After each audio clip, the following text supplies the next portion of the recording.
Welcome back to the podcast. It's your host, John Scardita. I am so excited for this episode. I love podcasting every week. It's very rare, though, that I get to read a book, Walk Through Fire specifically, before the episode airs. So this is a really special experience for us.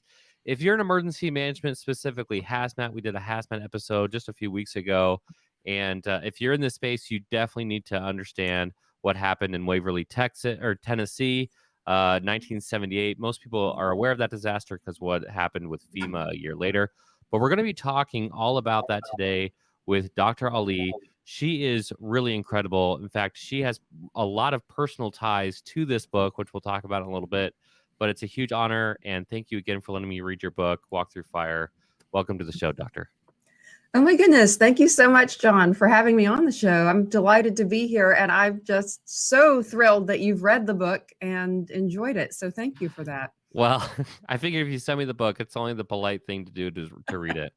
And honestly, funny enough, when I read the book, especially with your forward and mentioning how your parents were directly involved and the people that you knew involved, I read this book kind of like how I read Unbroken. It's almost like a love letter to the people you knew in the book. Yes. And yeah. Yes. So I kind of appreciated the human touch to, like, I don't know, like every after action report I read where it's just data. Now I'm like, okay, like these are the people who are involved. And as a humanitarian, I like reading about the story. So I appreciate that you added that backdrop in there for sure. Oh, thank you so much. You really captured the essence of it right there. And that's why I wanted to write the book, because, you know, the statistics are out there, but you hear so little about the people behind it, the people who actually went through the disaster and the first responders who were there and what they went through and what that was like for them. Mm-hmm. And you know, how they've had to deal with it the rest of their lives, those who survived. Absolutely. You have an entire section of the book about that. In fact, um, just out of like spiking curiosity, I ended up researching some of the individuals who are mentioned in the book. And one of the gentlemen, where his fire chief had passed away, he talked about carrying that with him and carrying the decision of sending other responders into that incident and having their lives being cut short from that, at least two, I believe. And so it just shows that, like, 1978 to 2023 definitely changed how we communicate in emergency services. However, it was painful to read the same problems that existed then, some kind in a way kind of exist now. That lack of coordination and communication that can happen at the tactical level in response. And so from that perspective, I was like, oh man, like, good to call that out there. Let's talk about, besides your personal connection, like I live in Missouri. Like every time there's a tornado, I don't feel the need to write a book. So what was your like background of like, okay, like you're an MD, like you obviously have your own career. What was the motivation to write Walk Through Fire? Yeah, I'll definitely tell you that, but I just want to be sure your listeners know what we are talking about here with the Waverly train disaster, because it has been 45 years. So just to recap, on the night of Wednesday, February 22nd, 1978, it's almost 45 years ago now, a 96-car L&N freight train derailed in the center of Waverly, Tennessee, which is my hometown, and that's going to get to the why of this. Among the 23 wrecked cars were two white 30,000-gallon tankers full of liquid propane. Mm-hmm. And then 2 days later, after that derailment, at 2:55 p.m. on the afternoon of Friday, February 24th, one of the propane tankers exploded during the cleanup efforts. And that explosion took 16 lives and all of Waverly's Newtown section with it.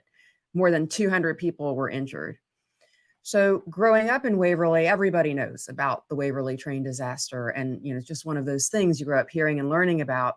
And in fact, still to this day, when somebody in this region asks where I'm from and I tell them Waverly, there will still be people who say, oh, you know, there was a major train disaster there. I remember, you know, such and such. But personally, Like, I I wrote up, a book about it. Yeah, right. That is. I'm a little bit aware. Yeah. That is exactly what I think. Personally, I grew up hearing some of the inside stories that most people didn't know about it when it came to the work of the first responders in the immediate aftermath of that disaster, because my own parents, as you mentioned, doctors Subi and Maysoon Ali were the physicians on call for the emergency department at the small community hospital in Waverly, called Nautilus Memorial Hospital at the time, which was just 3 minutes from the train derailment site. But it was in the summer of 2011, and actually this story was so important to why I wrote the book that I actually put it in the first part of the acknowledgments. So you may have seen this, but sometime in the summer of 2011, I think I was probably, I had my own cardiology practice by that time. So, I had moved out of Waverly into the Nashville area, and I was visiting, and a tall, stately man with the nickname of Toad stopped me in the hallway of my parents' clinic in Waverly. Mm-hmm. And, he just initially stopped to say hello, see how I was doing, because I was down from Nashville to visit for the day. And then my father, Dr. Subi Ali, came out of an exam room and saw us standing in the hallway and called out to Mr. Smith, "Toad, show her your hands." And from that moment and the story that ensued, and it's all in the book, because Toad Smith is a marvelous storyteller, I just became utterly fascinated and really then obsessed by the tragedy that occurred in my hometown in that February of 1978, and the heroic roles that were played by people whom I had known or thought I had known all my life. And so really since 2011, I've been working on this book, gathering their stories, trying to nail down details and facts, because this has never, the story of this disaster, believe it or not, has never been written from start to finish.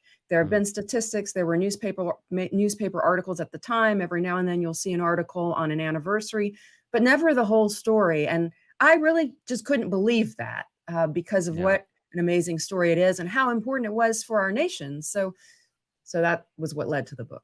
Real quick, we're going to pause for this week's Disaster Tough endorsements. How do you spell Doberman Emergency Management? EOP, OEP, HVA, HMP, Thyra, TTX, Drone, PDA. Whenever you need an expert, Doberman Emergency Management field experts are there for support. Contact an expert at DobermanEMG.com today. The L3 Harris Extreme 400p radio solves problems and is specifically designed for emergency services. How do we know? We field tested it with medical, urban search and rescue, and collapse and confined structures. This radio is amazingly tough. Check out the L3 Harris Extreme 400p radio at L3Harris.com right now. Instinct Ready kits are awesome, compact, fully loaded, and easy to place around your office, school, campus, warehouse, wherever. I keep a quick pack in my vehicle and one at home. Imagine Instinct Ready fully loaded Stop the Bleed kits in every school and office. Get Instinct Ready kits and training at InstinctReady.com. Okay, let's jump back in. Well, the Governors Association, in concert with President Carter, did an executive order which turned into a federal agency a year after this, right? With the standing of a FEMA. And so, like, in terms of like its historical significance on the way we do emergency management or emergency response, hazmat response, as such a major impact, it really, I was going to make is it appropriate to make puns about explosions and derailments on a book that, I don't know, like my dark humor comes out. So this is a major tangent, but I digress. Is that the appropriate way to say? I do have one question about Toad in particular. The book title, A Walk Through Fire. Now, this is going to be the most ridiculous. I try to come up with fun, ridiculous questions for you, so they would be different than any other question you've ever gotten, because obviously people should read the book. First question. The book is called Walk Through Fire. I believe he ran through the fire. Todd ran through the fire. Was it also Toad? I'm trying to remember. Was it also Toad who brought in the 6,000 gallons of fuel that morning? No. Can you believe that somebody did that? I was like, yeah. as soon as I read that, no, I was reading on an airplane going into the Florida Hazmat Symposium. Oh. And I think I smacked my head so loud that at least 4 people woke up around me. I couldn't believe. Anyways, don't want to give too much away about the book, but so Walk Through Fire. In terms of Walk Through Fire, are you talking about your parents' perspective? Are you talking about a major, just like the conceptualization of sometimes you just have to get through it? Literally, people had to get through it to survive. what do you mean by walk through fire? What was why not run through fire, or not why not, like, train derailment? Like, what was the feeling behind the title of the book? Yeah, you hit on a lot of points there, and it does encompass all of those. But Walk Through Fire, I think I originally thought of that title when I saw the photograph, and this photo is in the final edition of the book, not in the version you have, but in the final hardcover edition that comes out on February How dare 21st. you? There is a photo of a firefighter named David Dillingham, Mm, and he plays an important role in the story because he rescued Frank Craver, whom your listeners and readers will be introduced to in the book. mhm. And so David Dillingham in that photo is literally coming out of the fire, and then it's a striking photograph of him just, marching out of this fire that is behind him. And that was what made me think of that in conjunction with Toad's story, which, Mm. the first part in the prologue, he literally, he ran. I mean, literally, he was running because he was trying to get Yeah. away from the explosion. But Going around the corner of the building or something, right? Yeah. right, but there was first the flame of propane, the blue flame, that was just sheer propane that he first ran through and didn't realize what it was until later, and that was what damaged his hands because they were down near his waist. And then later, a fireball, as he's trying to get behind this building, Sladen Lumber Company, a fireball catches up to him, and he has no choice. He can't go back because, there's fire behind him, the building's collapsing behind him. He just runs through the fire in front of him. So Walk Through Fire was a way to pay tribute to that, as well as show that this was a long process. It wasn't, Mm. as you mentioned, it wasn't just, a one-time thing, run through it. This was something people dealt with the rest of their lives, and they had to get through it. And it was this sort of this slow walk through an awful tragedy. I think that's absolutely the appropriate part. I might have actually have you read page 79, but for the sake of this part, it's part of this is in the beginning of the book, explaining kind of that hook there. But I think it's on page 79 where my awesome marker is. His description of the boiling sound. Mm, The boiling sound, and then realizing later that it was his own skin and hair, clothes. It reminded me of Hiroshima Peace Park. I lived in mm. Japan a few times, and Oh, obviously wow. doing major responses. When I read his description and reading the description of the fireball that went 1,700 feet in the air, all that stuff, I can only imagine in that time when tensions were really high. That's like, people had already, people were pretty obviously familiar with World War II, and 20 years after that, and then seeing this massive explosion and these descriptions, it reminds me of a nuke, and it just shows you like trail derailments.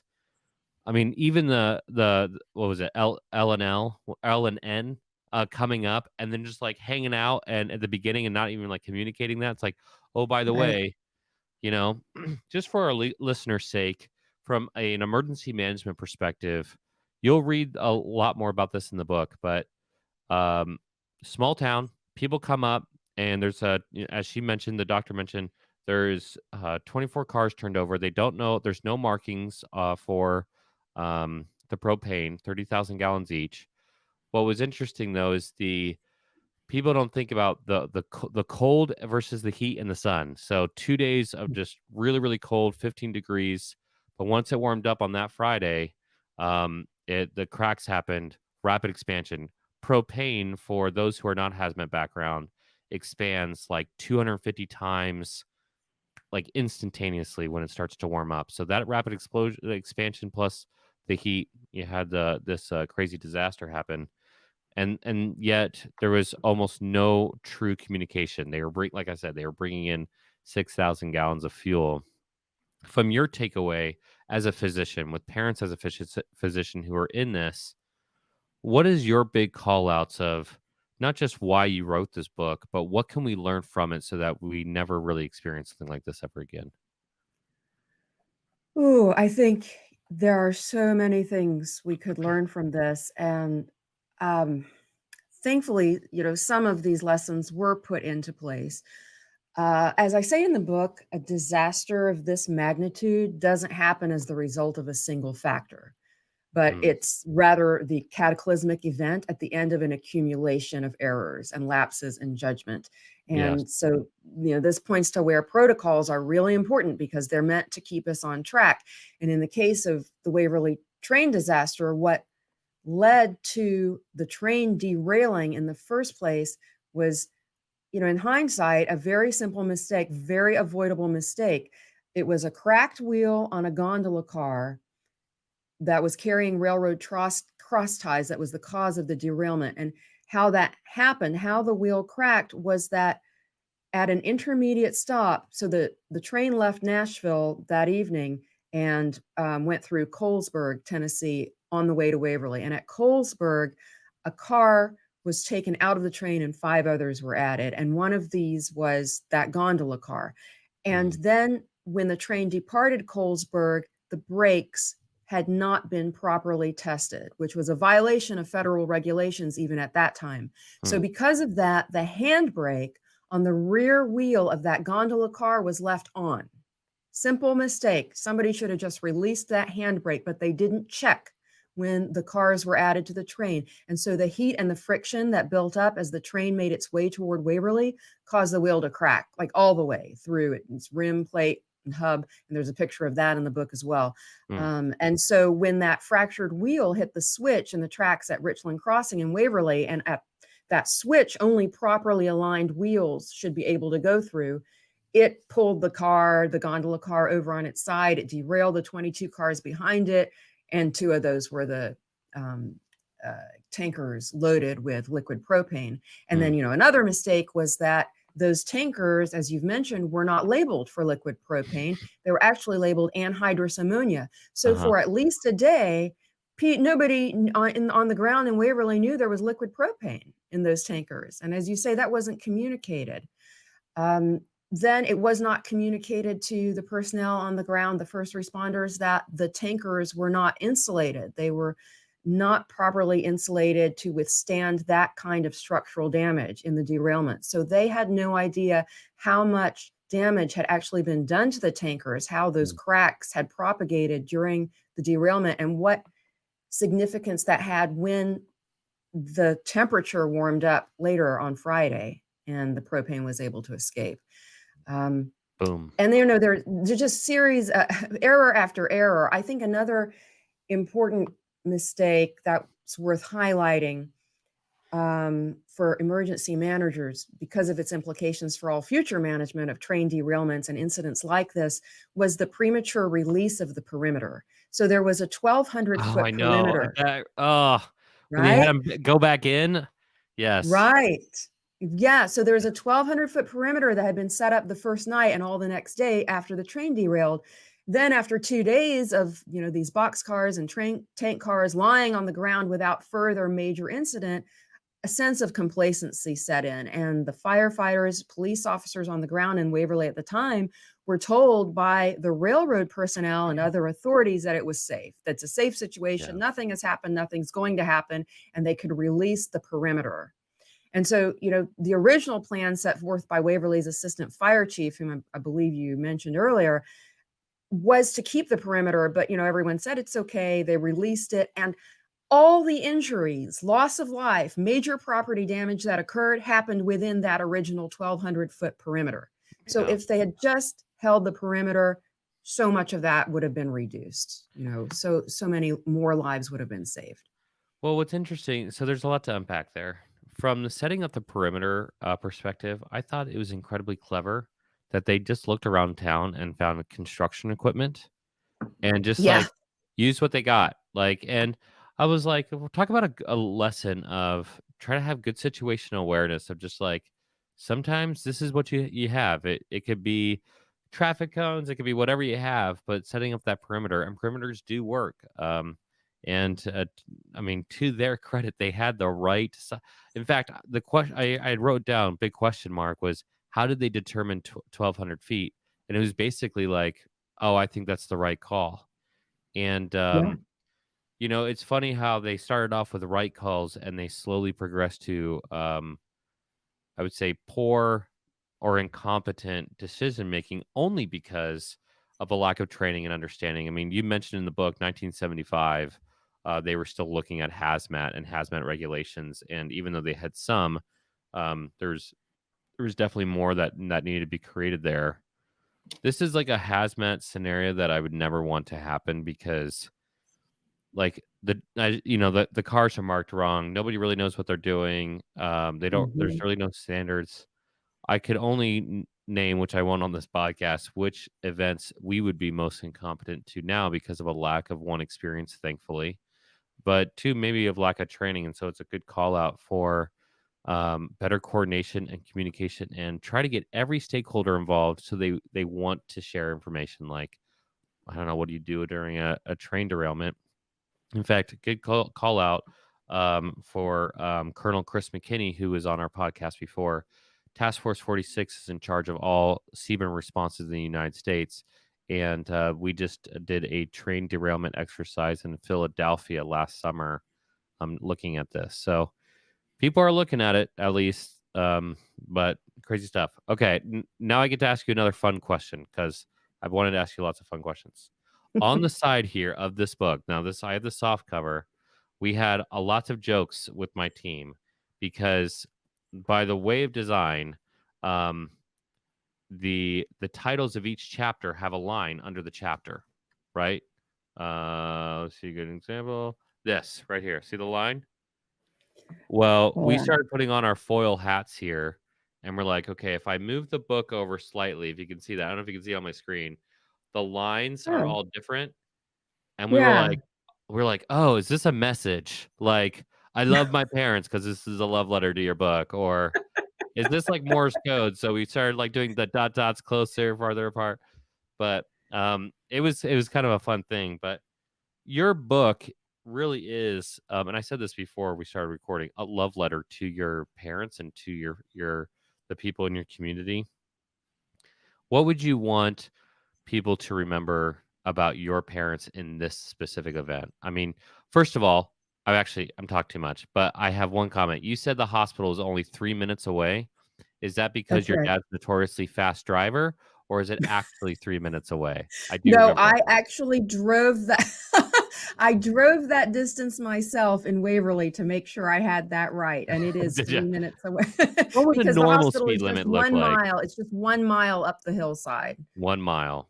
One and mile in there's 3 minutes. almost no traffic in Waverly, so you can get there in 3 minutes. Yeah.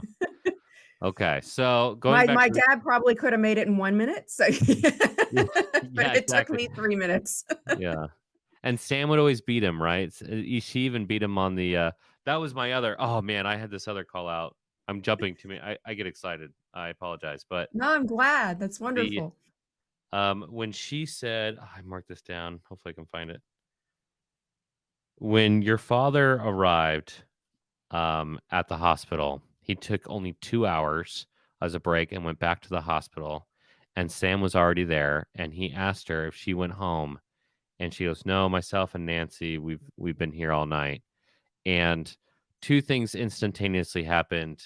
I I felt so bad for Sam because I've done that so many times, and Yeah. I also felt so bad for your dad for only getting 2 hours of sleep because I've also done that so many times. So on both ends of the spectrum, they are accredited with saving a lot of lives. I mean, honestly, and the fact that you had made this call out in the beginning of the book that because your mom had worked in places like Cleveland and these other areas where, funny enough, the same thing happens in emergency management. If you go to a really big emergency management agency, you get pigeonholed into doing one job and you don't become very good.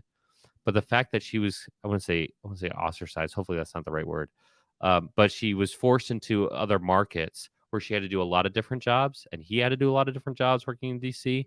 Yeah. Waverly had such a blessing for having really competent physicians there to help that knew how to do a bunch of different things.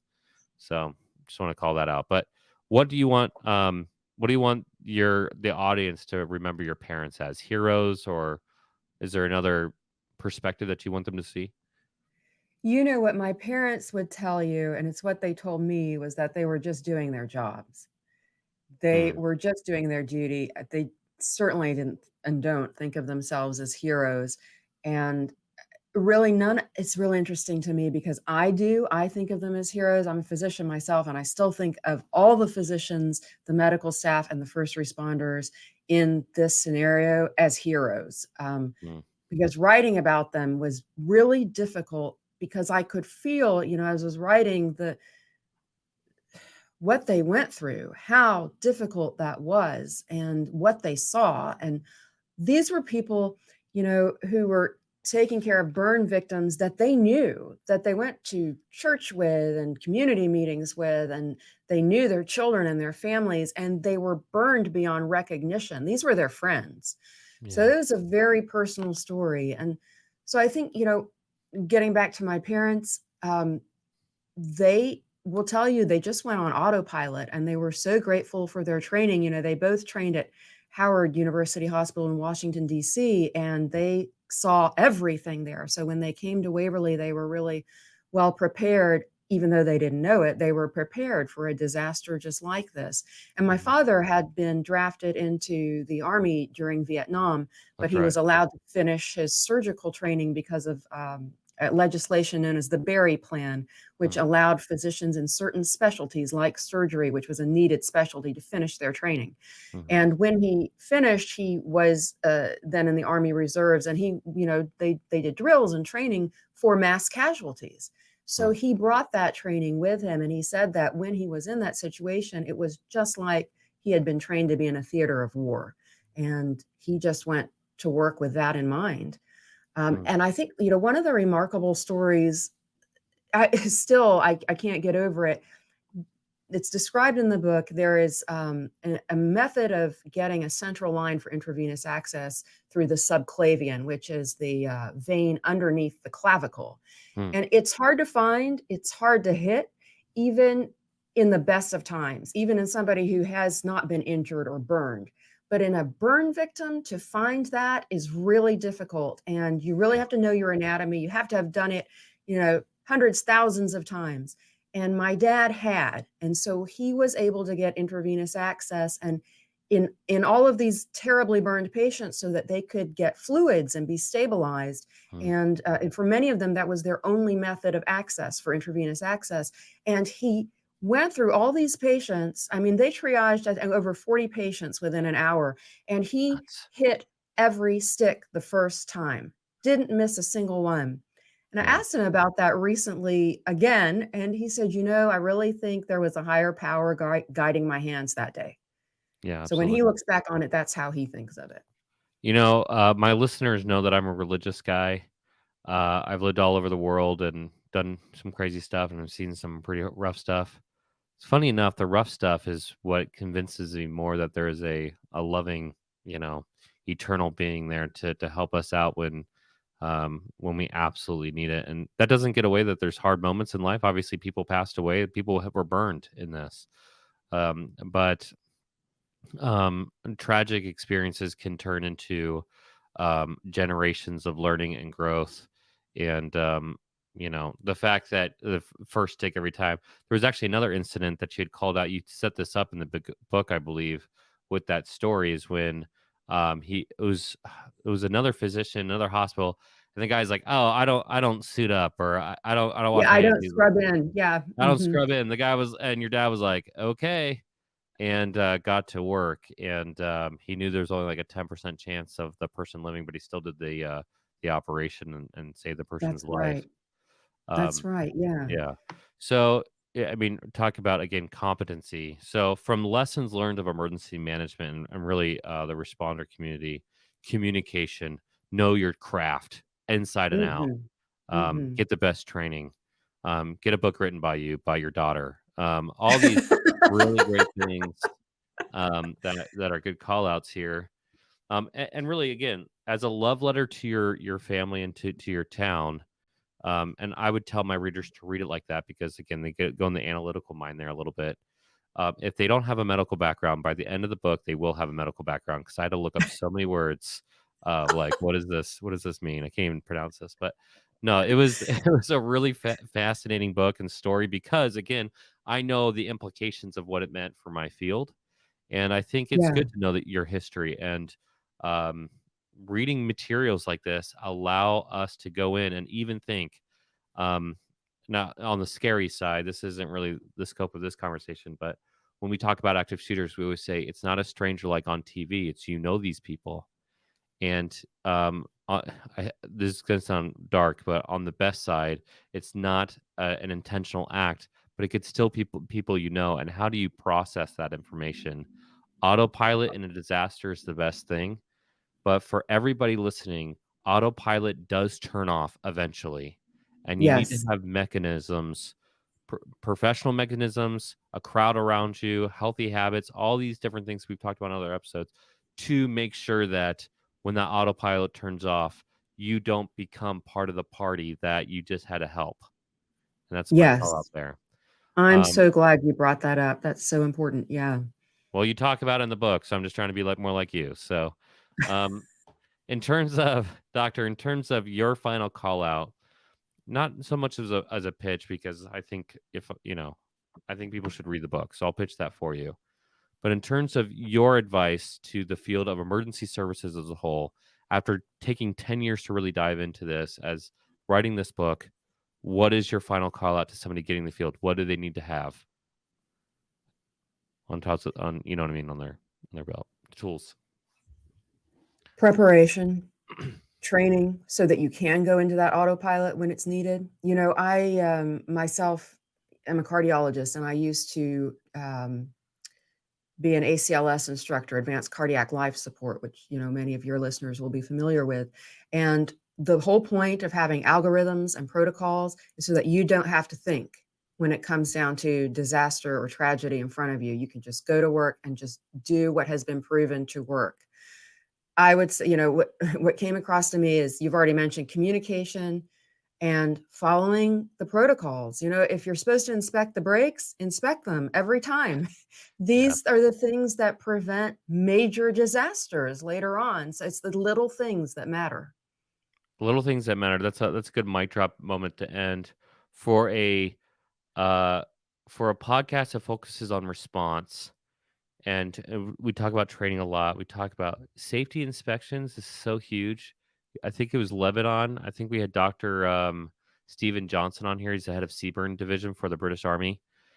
He was talking about like they stored all this chemical in the port, and no, like actually the one safety officer kept on saying, "Hey, this is a problem. Shouldn't be stored here." Yeah. And nobody listened, and then go boom. So from the whole spectrum of you should do the checks, if you're still doing the checks and you find something, to actually forcing is a word there, but getting people to actually listen to you when you do identify a problem. Everybody's responsible in that process. It's not good enough to just know about a process. You have to fulfill it to its the fulfillity there, to its max. So with that being said, again, Walk Through Fire. If you're watching, I'm going to put this up. I have the paperback version. There's apparently a really cool hardback version with a bunch of pictures coming out. I'm excited to see that in the future. No, there's not Morse code on the side of this book. Walk Through Fire is the appropriate name. Dr. Ali, thank you so much again for taking the time to come on and talk to me and sharing your book with me. I really hope people read it. Thank you so much, John. It's been a pleasure. Okay, if you like this episode, we're going to do all the things. Of course, subscribe, give us a 5-star rating. If you got something out of this book, if you've read the book before or you have a question about train derailments or from literally a physician perspective, put a comment on social media. Let her see that. Let her doctor see that. Let the field see that. We get lots of emails, but emails are great. But let the community response, let that communication mechanism happen. Again, Disaster Tough Podcast on LinkedIn, social media, right? Instagram, Facebook, Twitter, all the things. Not TikTok. Sorry, we're not TikTokers. But we'll see you for the next one. Thanks, everybody.